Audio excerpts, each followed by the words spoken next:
ओम श्री शक्ति नमः, ओम श्री शक्ति नमः, ओम श्री शक्ति नमः, ओम श्री शक्ति नमः। अष्टादशो अध्यायम पाप भार से व्यतीत पृथ्वी का देवलोक जाना, इंद्र का देवताओं और पृथ्वी के साथ ब्रह्मलोक जाना, ब्रह्मा जी का पृथ्वी तथा इंद्रादि देवताओं सहित विष्णुलोक जाकर विष्णु की स्तुति करना, विष्णु द्वारा अपने को भगवती के अधीन बताना।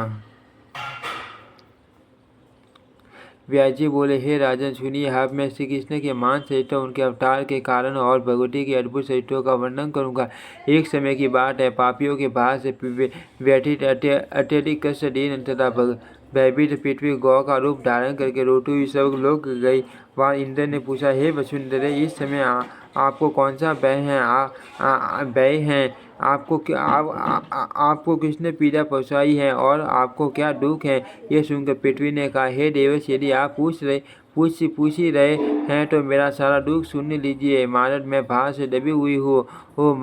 मगध देश का राजा महापापी जरासंध से छेदी नरेश, शिशुपाल, प्रतापी, काशीराज, रुक्मी, बलवान, कंस, महाबली, नरकासुर, सौभ, नरेश, साल्व, करूर, केसी, रेणुकासुर और वृत्रासुर, ये सभी राजागण धर्महीन, परस्पर विरोध रखने वाले पापाचारी, मंडोन्मत्त और साक्षात काल स्वरूप हो गए हैं। हे इंद्र, उनसे मुझे बहुत व्यथा हो रही है। मैं उनके भार से दबी हुई हूँ अब उनका भार सहने में असमर्थ हो गई हूँ। हे विभो, मैं क्या करूँ और कहाँ जाऊँ? मुझे यही मान चिंता है।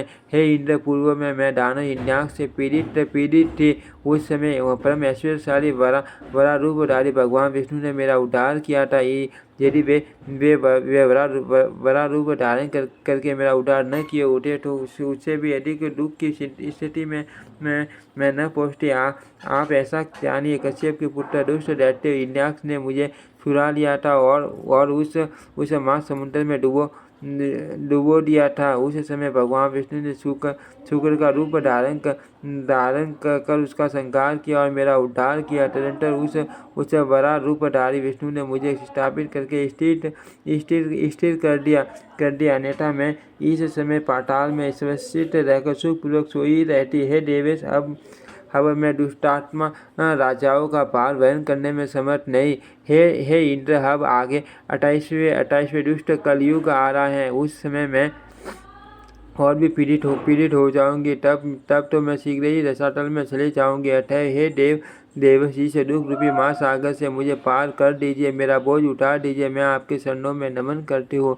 इंद्र बोले, हे वसुंधरे, मैं इस समय आपके लिए क्या कर सकता हूँ? आप ब्रह्मा की शरण में जाओ, वे ही आपका दुख दूर करेंगे। मैं भी वहाँ आ जाऊँगा। यह सुनकर पृथ्वी ने तत्काल ब्रह्मलोक के लिए प्रस्थान कर दिया। उसके पीछे इंद्र भी सभी देवताओं के साथ वहाँ पहुँच गए।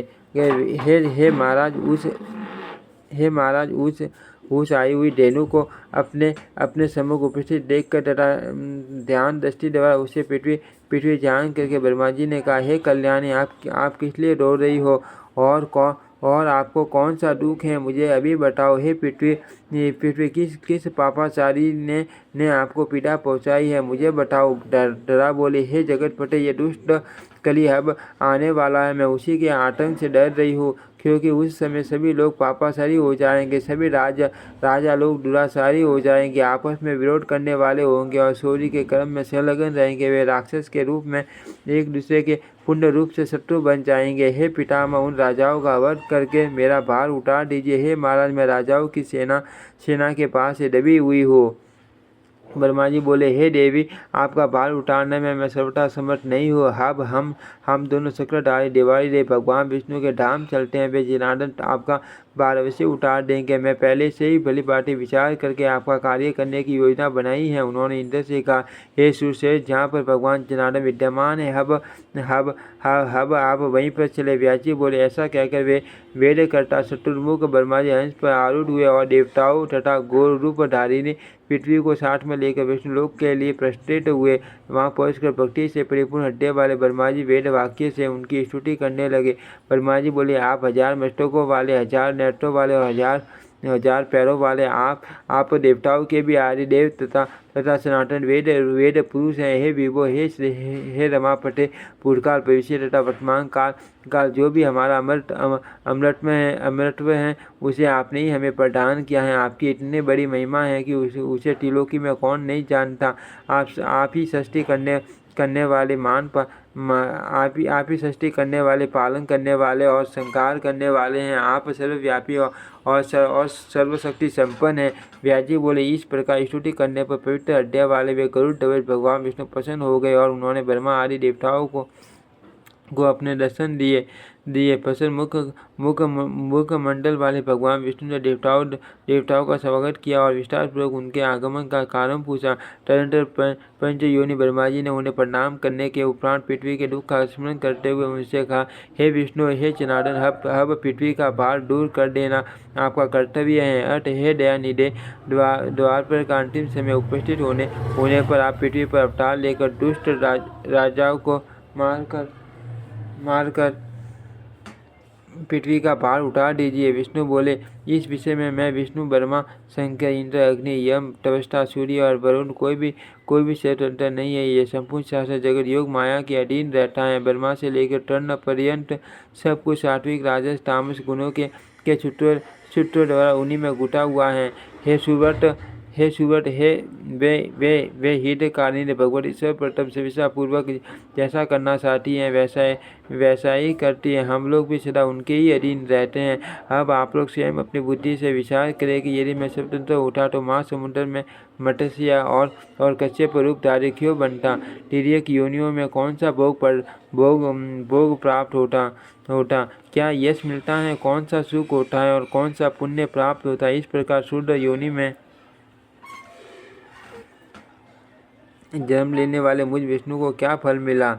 यदि मैं स्वतंत्र होता तो शुक्र, नरसिंह और वामन क्यों बनता। इसी प्रकार हे पितामह, मैं जमदग्नि पुत्र परशुराम के रूप में उत्पन्न क्यों होता। इस भूतल पर मैं सत्यों के श्रृंगार जैसा नरसंस्करण क्यों करता और उनके रुधिर से समस्त सरोवर को क्यों भर डालता। उस समय मैं जमद अग्नि पुत्र परशुराम के रूप में जन्म लेकर एक श्रेष्ठ ब्राह्मण होकर भी युद्ध में सत्यों का संहार क्यों करता और घोर निर्दयी बनकर गर्भस्थ शिशुओं तक को भला क्यों मारता। हे देवेंद्र, राम का अवतार लेकर मुझे दंड कवन में पैदल विचरण करना पड़ा।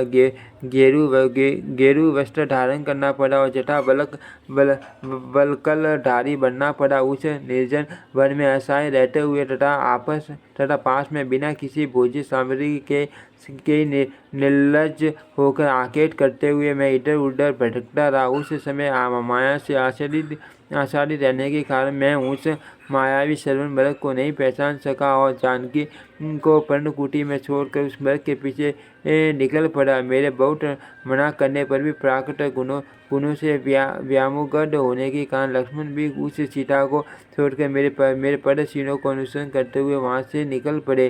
तदनंतर कपट स्वभाव राक्षस रावण ने भिक्षु का रूप धारण करके शोक से व्याकुल जानकी का तत्काल हरण कर लिया।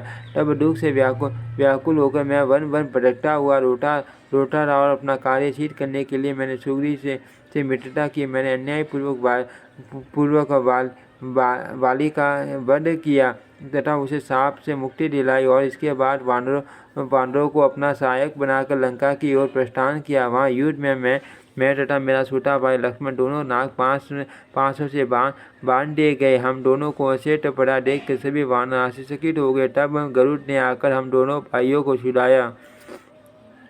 उस समय मुझे मान चिंता होने लगी कि देव अब न जाने क्या करेगा। राज्य छीन गया, वन में वास करना पड़ा, पिता की मृत्यु हो गई और प्रिय सीता हल ली गई। युद्ध कष्ट दे ही रहा है। अब आगे देव न जाने क्या करेगा। हे देवतागण, सर्वप्रथम दुख तो मुझे राज्य वीन का वनवास हुआ। वन के लिए चलते समय राजकुमारी सीता मेरे साथ थी और मेरे पास धन भी नहीं था। वन जाते समय पिताजी ने मुझे वराटी का कौड़ी भी नहीं दी। असहाय तथा धनहीन में पैदल ही निकल पड़ा। उस समय क्षत्रिय धर्म का त्याग करके व्यागवर्ती के द्वारा मैंने उस माँ वन में 14 वर्ष व्यतीत किए। तरंतर पाकिया। बस युद्ध में मुझे विजय प्राप्त हुई और वह महान असुर रावण मारा गया। इसके बाद मैं सीता को ले आया और मुझे अयोध्या फिर से प्राप्त हो गई। इस प्रकार जब मुझे संपूर्ण राज्य मिल गया तब कौशल देश पर अधिष्ठित रहते हुए मैंने वहाँ पर कुछ वर्षों तक सांसारिक सुख का भोग किया। इस प्रकार पूर्व काल में जब मुझे राज्य प्राप्त हो गया तब मैंने लोक निंदा के भय से वन में सीता का परित्याग कर दिया। इसके बाद मुझे पुण्य पत्नी वियोग से होने वाला भयंकर दुख प्राप्त हुआ। वह धरा नंदिनी सीता पृथ्वी को भेद कर पाताल में चली गई। इस प्रकार रामा अवतार में भी मैं परतंत्र होकर निरंतर दुख पाता रहा। तब भला दूसरा कौन स्वतंत्र हो सकता है। तत्पश्चात काल के वशीभूत होकर मुझे अपने भाइयों के साथ सबक जाना पड़ा। अतः कोई भी विद्वान पराधीन व्यक्ति की क्या बात करेगा। हे कमलोद्भव, आप ये जान लीजिए कि जैसे मैं परतंत्र हूँ वैसे ही आप शंकर तथा अन्य सभी बड़े बड़े देवता भी निश्चित रूप से परतंत्र हैं। इति श्रीमद्देवी भागवते महापुराणे अष्टादशसाष्टायां संहितायां चतुर्थस्कन्धे ब्राह्मण प्रति विष्णुवाक्य नमाष्टादशोऽध्यायः। ओम श्री शक्ति नमः। ओम श्री शक्ति नमः। ओम श्री शक्ति नमः। ओम श्री शक्ति नमः।